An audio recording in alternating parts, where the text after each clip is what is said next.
Muy buenos días, bienvenidos a nuestro programa de hoy en la Radio Mundo Joven. Mi nombre es Melisa Molina, soy la locutora y en el día de hoy tenemos dos invitadas muy importantes que son abogadas y expertas en el tema que vamos a tratar hoy, que es las ventajas y las desventajas de la sociedad por acciones simplificada para la empresa familiar en Colombia. Como algunos sabemos, la sociedad por acciones simplificada representa la evolución más significativa del sistema societario colombiano en las últimas 4 décadas.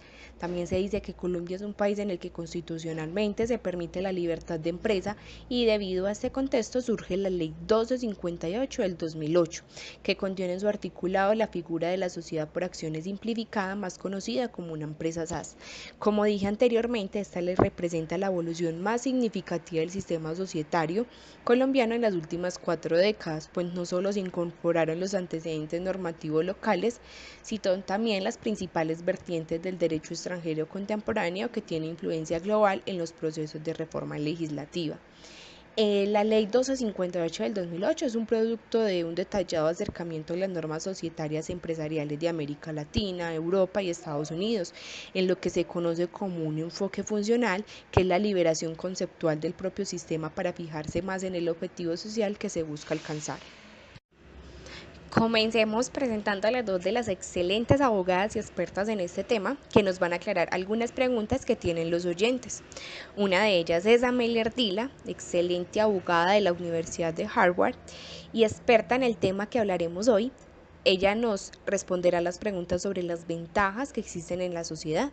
Buenos días, Amelia, ¿cómo te encuentras en el día de hoy? Buenos días, Melissa. Muchas gracias por la invitación de estar aquí en tu Radio Mundo Joven.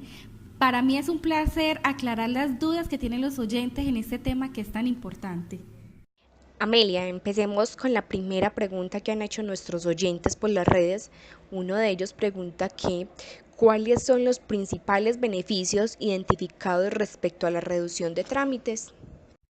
Claro que sí, Melissa. Entonces, los principales beneficios son inscripción de la sociedad con documento privado. Cualquier tipo de sociedad en Colombia, diferente a la SAS, se establece mediante escritura pública, luego que es registrada ante la notaría, pero la SAS no necesita dar fe mediante este documento si no posee bienes e inmuebles. Solo cuando hacen parte de ella bienes e inmuebles y obligatoriamente se debe pasar por el proceso de escritura pública, lo cual reduce de modo significativo los costos de transacción previstos en el Código de Comercio. La siguiente es de carácter siempre comercial de la SAS. La legislación colombiana, hay empresas en las que se le aplica el derecho civil y a otras el derecho comercial, pues en Colombia es un país en el que persiste una doctrina en el derecho privado entre las normas de carácter civil y comercial, para algunos inexplicables. Luego, la eliminación del requisito que exige un mínimo de 2 personas para crear una sociedad. En Colombia, en los modelos societarios, existe ante la creación de las SAS. Hoy en día, en el contexto jurídico empresarial mundial, se considera la posibilidad de una sociedad con solo una persona como verdad indiscutible. Y es así como ha adoptado la Ley 1258 de 2008, que de acuerdo con lo establecido por el artículo primero que determina que en los estatutos de las SAS puede surgir bien a través de un contrato que involucra la participación de al menos 2 personas o bien mediante un acto unilateral. Además, están las acciones especiales. Como tradicionalmente se ha entendido, las actividades económicas que se emprenden en conjunto llevan envueltas una concepción de igualdad para todos los involucrados.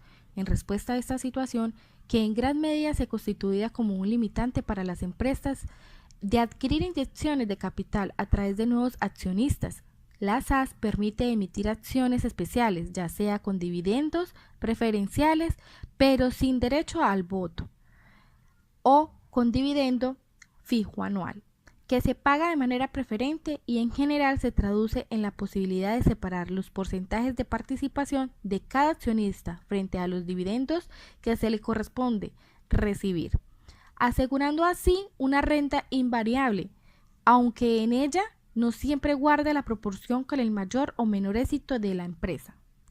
La siguiente es la autonomía contractual, posibilidad de estipular libremente las normas que correspondan al negocio familiar. Esta ventaja representa la posibilidad de acordar en los estatutos sociales las cláusulas que mejor le acomoden al tipo de actividad que se va a desarrollar.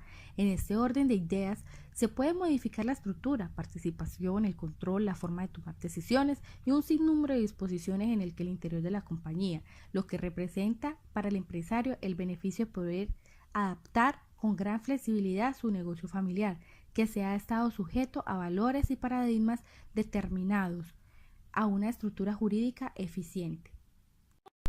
También se encuentra la estructura flexible de capital. Otro de los beneficios que ofrece la SAS para los empresarios es la posibilidad de constituir el modelo societario sin necesidad de pagar alguna suma de dinero en el momento de crearla. El capital pagado de la sociedad puede ser de 0 pesos, contrario a los demás modelos de capital que se exigen aportes mínimos. Por supuesto, la posibilidad de legalizar un negocio familiar sin necesidad de incurrir en gastos por concepto de aportes es una importante ventaja que no puede pasarse por alto. Además, encontramos la versatilidad para planear la sucesión. Una de las principales dificultades de las empresas familiares es la sucesión, que se puede dividir en dos tipos: patrimonial y ejecutiva. En cuanto a la sucesión patrimonial, es indispensable identificar las necesidades económicas del propietario, el tamaño de la familia y las expectativas de los herederos. Y el respecto a la sucesión ejecutiva o la dirección general de la empresa, deben tenerse en cuenta la dinámica del entorno, la complejidad del negocio, las fuentes de ventajas competitivas y, por último y no menos importante, las habilidades y capacidades del sucesor. Usualmente el fundador se resiste a planificar la sucesión y, en cuanto decide hacerlo, corre el riesgo de herirla a la familia o afectar negativamente a la empresa por involucrar sus emociones en el proceso de elección, razón por la cual los miembros externos independientes de la junta directiva deben encargarse de esta tarea. Para finalizar, encontramos la limitación de la responsabilidad, blindar el patrimonio familiar frente a un eventual fracaso en la empresa. Sin duda es una de las más significativas ventajas que provee la SAS para los empresarios. Es consagrar la limitación de riesgo de los accionistas al monto de capital aportado. De esta medida, se ha procurado que la limitación de la responsabilidad de los accionistas de la SAS sea plena, salvo lo previsto del artículo 42 de la Ley 1258 del 2008. Los accionistas no son responsables de las obligaciones laborales, tributarias o de cualquier otra naturaleza en que se incurra la sociedad. Espero que a nuestro oyente le haya quedado claro la pregunta que nos acaba de responder la doctora Amelia. Tenemos otra pregunta que nos hace otro oyente que es muy importante y dice: la limitación del riesgo es sin lugar a dudas la herramienta más efectiva para proteger el patrimonio familiar. Claro que sí, Melissa. La limitación del riesgo es sin lugar a dudas la herramienta más efectiva para proteger el patrimonio familiar. La posibilidad de que no se vulnere la protección que se ofrece al patrimonio de los asociados que actúan dentro de la legalidad. Que además se diferencie el patrimonio empresarial al patrimonio familiar y que sea solo el patrimonio empresarial el que involucra el riesgo de disminuirse por las circunstancias del negocio. Se constituye como un incentivo para que los empresarios de familia usen esta figura jurídica, una de las razones fundamentales que precedan a la constitución de una sociedad es la de crear un límite de responsabilidad estructural de los accionistas. Muchas gracias, doctora Amelia, por responder las preguntas más importantes que preguntaron nuestros oyentes. Gracias a usted, Melissa, por haberme invitado a su radio. Para mí es un placer y espero que a los oyentes les haya quedado claro las respuestas a sus preguntas. Ahora seguimos con la otra excelente abogada de la Universidad de Cambridge, que también es una experta en este tema, y ella nos responderá las preguntas que tienen nuestros oyentes sobre las desventajas que existen en esta sociedad. Buenos días, Camila, ¿cómo estás en el día de hoy? Muy bien, Melissa. Muy contenta por estar en tu radio. Espero responder todas las preguntas que tienen los oyentes sobre las desventajas de esta sociedad por acciones simplificadas. Doctora Camila, empecemos con la primera pregunta que nos hace uno de nuestros oyentes. Si bien el presente estudio ha señalado hasta el momento los beneficios de la SAS para la empresa familiar, no se pueden desconocer las desventajas de la implementación de este modelo. La sociedad por acciones simplificadas no cotiza en bolsa. La razón de su gran flexibilidad, las SAS no son susceptibles de inscribirse en bolsa de valores por considerarse que no se tienen una total garantía de la transparencia con la que son manejadas. Este precepto es similar al previsto en la ley francesa sobre SAS, en la cual está prohibida la posibilidad de acceder a los recursos provenientes del ahorro privado.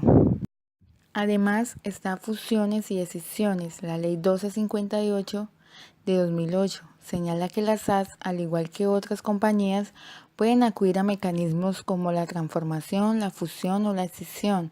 No obstante, la norma establece que para transformar una SAS en una compañía de otro tipo o para transformar una de estas en una compañía SAS, debe contar con el voto unánime de los socios.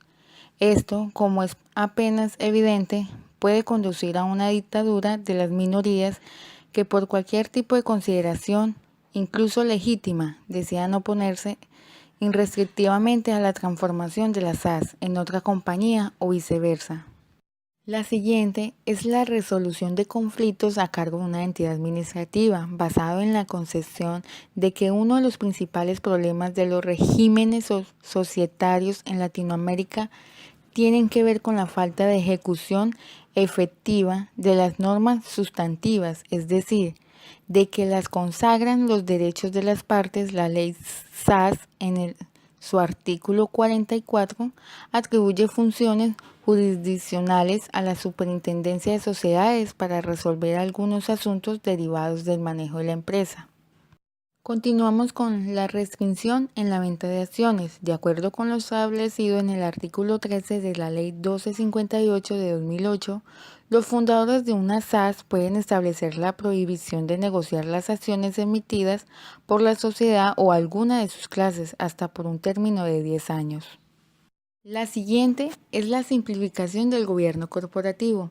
El artículo 25 de la Ley 1258 de 2008 eliminó este requisito y dejó a voluntad de los socios el establecimiento de este órgano de gobierno e incluso permite la creación de una junta integrada por uno o varios miembros y se hace énfasis en las juntas de una persona, debido a que el gobierno corporativo precisamente busca descentralizar el poder. Además, se encuentra la administración de hecho. La SAS, como se ha venido describiendo a lo largo de esta investigación, ha sido una figura innovadora para el derecho societario en Colombia. Dentro de estas innovaciones se encuentra el sistema de administración de hecho. Además, se encuentra la administración de hecho. La SAS, como se ha venido describiendo a lo largo de esta investigación, ha sido una figura innovadora para el derecho societario en Colombia. Dentro de estas innovaciones se encuentra el sistema de administrador de hecho que en la Ley 1258 de 2008 se configuró y que tiene como propósito extender las responsabilidades legales de los administradores a otras personas que, sin ocupar cargos formales en la empresa, realizan actividades positivas de administración o gestión. Esperamos que a nuestro oyente le haya quedado clara la respuesta que nos dio la doctora Camila. Continuemos con la otra pregunta que nos hace otro oyente. Díganos, Camila, según la doctrina francesa, los administradores de hecho son las personas físicas o jurídicas que, a pesar de estar desprovistas en un mandato social, se inmiscuyen en el funcionamiento de la sociedad para ejercer con soberanía e independencia una actividad positiva de gestión, de administración y dirección. Entonces, ¿cómo sería en Colombia? Claro que sí, Melissa. En Colombia, a través de la ley SAS, se introdujo esta novedosa figura en el párrafo del artículo 27 de la ley 1258 de 2008. Las personas naturales o jurídicas que, sin ser administradores de una sociedad por acciones simplificadas, se inmiscuyan en una actividad positiva de gestión, administración o dirección de la sociedad, incurrirán en las mismas responsabilidades y sanciones aplicables a los administradores. Espero que a nuestros oyentes les haya quedado claro las respuestas que nos dio la doctora Camila referente a las desventajas de esta sociedad. Gracias a usted, Melissa, por haberme invitado a su radio. Para mí es un placer y espero que a los oyentes les haya quedado claro las respuestas a sus preguntas. Hasta luego. Les agradezco mucho, doctoras, por asistir a la Radio Mundo Joven y resolverle las dudas a nuestros oyentes sobre las ventajas y las desventajas de la sociedad por acción simplificada para la empresa familiar en Colombia. Me alegra mucho que hayan venido y espero que vuelvan a aceptar alguna invitación que se les vuelva a hacer.